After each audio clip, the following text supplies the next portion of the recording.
question qu'il faut se poser aujourd'hui, c'est de savoir pourquoi autant de promesses, mais les objectifs ne sont pas toujours atteints. C'est la question qu'il faut se poser aujourd'hui.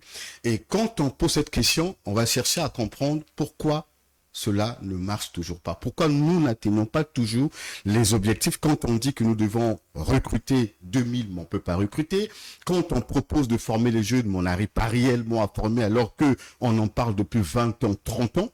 Et quand on regarde de fond en comble, on se rend compte que le système qui est mis en place de fonctionnement de l'État est rouillé, est totalement rouillé et dépassé. Il faut tout changer comme il a dit. Mais il faut être courageux de le dire. C'est qui le responsable? Guy Benoît l'a dit au début de cette émission. C'est qui le responsable? Je vous en prie. Ça, c'est une autre question. Je peux peux répondre à la question. Je répondrai d'ailleurs. Guy Benoît l'a dit tout à l'heure d'entrée du jeu de cette émission que le vrai problème, c'est d'avoir dans ce cercle-là ou dans ce système les gens qui ne portent pas le pays et qui ne sont là que pour leurs propres intérêts, sinon le positionnement individuel. Et le chef de l'État évalue ça depuis des années.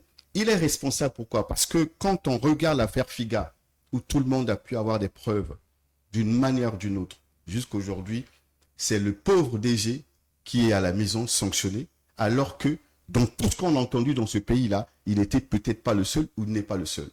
Vous avez encore d'autres détournements, même autour de lui, des ministres qui sont accusés d'une manière ou d'une autre dans plusieurs situations. Ils ne sont pas toujours sanctionnés, ils sont là.